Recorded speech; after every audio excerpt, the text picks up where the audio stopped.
धर्मराज युधिष्ठिर कहने लगे कि हे कृष्ण, बैसाख मास की शुक्ल पक्ष की एकादशी का क्या नाम है तथा उसकी कथा क्या है? इस व्रत की क्या विधि है? यह सब विस्तार पूर्वक बताइए। श्री कृष्ण कहने लगे कि हे धर्मराज, मैं आपसे एक कथा कहता हूँ जिसे महर्षि वशिष्ठ ने श्री रामचंद्र जी से कही थी। एक समय श्री राम बोले कि हे गुरुदेव, कोई ऐसा व्रत बताइए जिससे समस्त पाप और दुख का नाश हो जाए। मैंने सीता जी के वियोग में बहुत दुख भोगे हैं। महर्षि वशिष्ठ बोले, हे राम, आपने बहुत सुंदर प्रश्न किया है। आपकी बुद्धि अत्यंत शुद्ध तथा पवित्र है। यद्यपि आपका नाम स्मरण करने से मनुष्य पवित्र और शुद्ध हो जाता है, तो भी लोकहित में यह प्रश्न अच्छा है। बैसाख मास में जो एकादशी आती है उसका नाम मोहिनी एकादशी है। इसका व्रत करने से मनुष्य सब पापों तथा दुखों से छूटकर मोहजाल से मुक्त हो जाता है। मैं इसकी कथा कहता हूँ, ध्यानपूर्वक सुनो। सरस्वती नदी के तट पर भद्रावती नाम की एक नगरी में धृतमान नामक चंद्रवंशी राजा राज करता था। वहां धन्य धान्य से संपन्न व पुण्यवान धनपाल नामक वैश्य भी रहता था। वह अत्यंत धर्मालु और विष्णु भक्त था। उसने नगर में अनेक भोजनालय, प्याऊ, कुएं, सरोवर, धर्मशाला आदि बनवाए थे। सड़कों पर आम, जामुन, नीम आदि के अनेक वृक्ष भी लगवाए थे। उसके 5 पुत्र थे, सुबना, सद्बुद्धि, मेधावी, सुकृति और धृष्ट बुद्धि। इनमें से 5वां पुत्र धृष्ट बुद्धि महापापी था। वह पितर आदि को नहीं मानता था। वह वैश्या, दुराचारी मनुष्यों की संगति में रहकर जुआ खेलता था और पर स्त्री के साथ भोग विलास करता था। मद मांस का सेवन करता था। इसी प्रकार अनेक कुकर्मों में वह पिता के धन को नष्ट करता रहता था। इन्हीं कारणों से त्रस्त होकर पिता ने उसे घर से निकाल दिया था।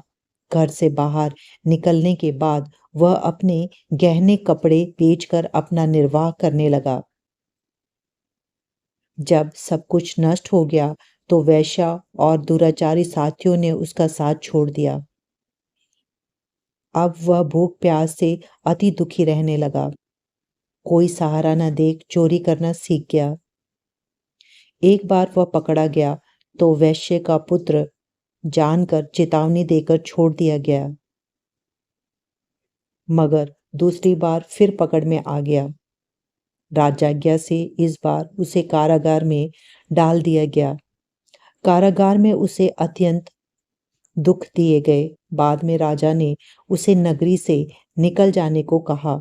वह नगरी से निकल वन में चला गया। वहां वन्य पशु पक्षियों को मारकर खाने लगा।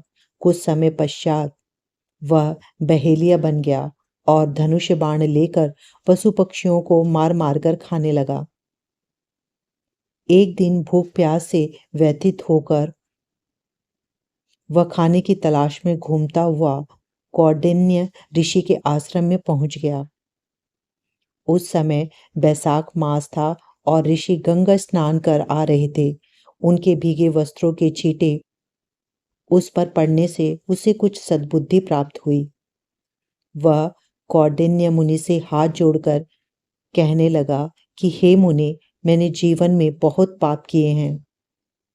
आप इन पापों से छूटने का कोई साधारण बिना धन का उपाय बताइए। उसके दीन वचन सुनकर मुनि ने प्रश्न होकर कहा कि तुम वैशाख शुक्ल की मोहिनी नामक एकादशी का व्रत करो। इससे समस्त पाप नष्ट हो जाएंगे। मुनि के वचन सुनकर वह अत्यंत प्रसन्न हुआ और उसके द्वारा बताई गई विधि के अनुसार व्रत किया। हे राम, इस व्रत के प्रभाव से उसके सब पाप नष्ट हो गए और अंत में वह गरुड़ पर बैठकर विष्णु लोक को गया। इस व्रत से मोह आदि सब नष्ट हो जाते हैं। संसार में इस व्रत से श्रेष्ठ कोई व्रत नहीं है। इसके महामत्य को पढ़ने से तथा सुनने से 1000 गोदान का फल प्राप्त होता है।